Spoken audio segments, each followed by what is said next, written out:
എല്ലാ വിഷമങ്ങളും ഉള്ളിലൊതുക്കി ചിരിക്കാൻ പഠിക്കണം. ആരെയും തളർത്താനല്ല, ആരൊക്കെ തളർത്തിയാലും ഈ ചിരി മായില്ല എന്ന് കാണിക്കാൻ. നിങ്ങളുടെ ബന്ധുക്കളെ ആശ്രയിക്കാൻ ഒരിക്കലും ധൈര്യപ്പെടരുത്. കാരണം മറ്റുള്ളവരിൽ നിന്ന് എന്തെങ്കിലും പ്രതീക്ഷിക്കുന്നത് നിങ്ങളെ അവരുടെ ആശ്രിതനും ദുർബലനുമാക്കുന്നു. നമ്മളെ മറ്റുള്ളവർ എങ്ങനെ കാണുന്നു എന്നുള്ളതിലല്ല, നമ്മൾ മറ്റുള്ളവരെ എങ്ങനെ കാണുന്നു എന്നതാണ് പ്രധാനം. നേടാൻ പ്രയാസമുള്ളതും നഷ്ടപ്പെടുത്തിയാൽ ഒരിക്കലും തിരിച്ചു കിട്ടാത്തതുമായ 3 കാര്യങ്ങൾ: സ്നേഹം, ബഹുമാനം, വിശ്വാസം. ഒരാളുടെ വിജയം മാത്രം ആളുകൾ കാണുന്നു, എന്നാൽ അയാൾ അതിനുവേണ്ടി ചെയ്ത ത്യാഗങ്ങളും പരിശ്രമങ്ങളും ആരും കാണുന്നില്ല. അക്ഷരങ്ങൾ നിരത്തിവെച്ച് എന്ത് നമുക്ക് വായിക്കാം?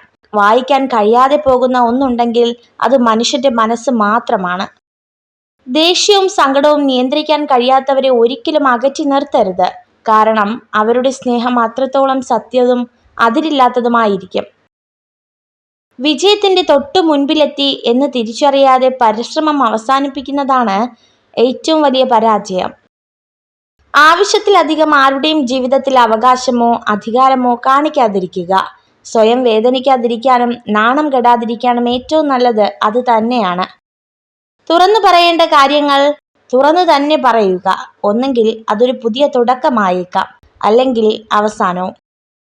കള്ളന് മോഷ്ടിക്കുവാനുള്ള കഴിവുണ്ടായിരിക്കാം, എന്നാൽ ഉടമസ്ഥന് അവന്റെ സ്വത്തുക്കൾ സംരക്ഷിക്കുവാനുള്ള കഴിവുണ്ടായിരിക്കണം. തെറ്റുകൾ ചെയ്യുന്നവർക്ക് സത്യം ഒളിപ്പിച്ചു വയ്ക്കാൻ ഒരു പ്രത്യേക കഴിവുണ്ടായിരിക്കും. പക്ഷേ സത്യം പറയുന്നവന് ഒളിപ്പിച്ചു വയ്ക്കാൻ ഒന്നും തന്നെ ഉണ്ടാവില്ല. തണൽ നൽകിയ വൃക്ഷങ്ങളെല്ലാം വെയിൽ കൊണ്ടിട്ടുണ്ട്. ഫലം നൽകിയ വൃക്ഷങ്ങളെല്ലാം കല്ലേറ് കൊണ്ടിട്ടുണ്ട്. സ്നേഹം നൽകിയ മനുഷ്യരെല്ലാം ഹൃദയം പൊട്ടി കരഞ്ഞിട്ടുമുണ്ട്. മനോഹരമായ 1000 മുഖങ്ങളെക്കാൾ ഹൃദയം മികച്ചതാണ്. അതിനാൽ മുഖത്തേക്കാൾ മനോഹരമായ ഹൃദയമുള്ള ആളുകളെ തിരഞ്ഞെടുക്കുക. വിഷമങ്ങൾ നേരിടുമ്പോൾ ക്ഷമയാണ് ധീരത. നിരാശയുടെ ഇരുൾമുറിയിൽ തളർന്നിരിക്കാതെ പ്രതീക്ഷയുടെ വെളിച്ചത്തിലേക്ക് മനസ്സിനെ നയിക്കുക. സ്നേഹിക്കാൻ നല്ലത് മിണ്ടാപ്രാണികളാണ്. ദേഹം മുറിവേൽപ്പിച്ചാലും വാക്കുകൊണ്ടോ പ്രവൃത്തി കൊണ്ടോ ഹൃദയം മുറിവേൽപ്പിക്കില്ല. ഒരു പെണ്ണ് നിങ്ങളെ തീരെ ശ്രദ്ധിക്കുന്നില്ലെങ്കിൽ അതിനർത്ഥം അവൾക്ക് നിങ്ങളോട് ഇപ്പോൾ ഒരു തരത്തിലുമുള്ള സ്നേഹബന്ധത്തിനും താല്പര്യമില്ല എന്നാണ്. മറ്റുള്ളവരുടെ കുറ്റങ്ങൾ പറയുന്ന സദസ്സിൽ നിങ്ങൾ ഒരിക്കലും ഇരിക്കരുത്. കാരണം നിങ്ങൾ ഇരുന്ന് കസേര ഒഴിയുന്ന സമയം മുതൽ അവരുടെ അടുത്ത ചർച്ച നിങ്ങളായിരിക്കും. നിങ്ങൾ ഈ വീഡിയോ കണ്ടതിന് നന്ദി.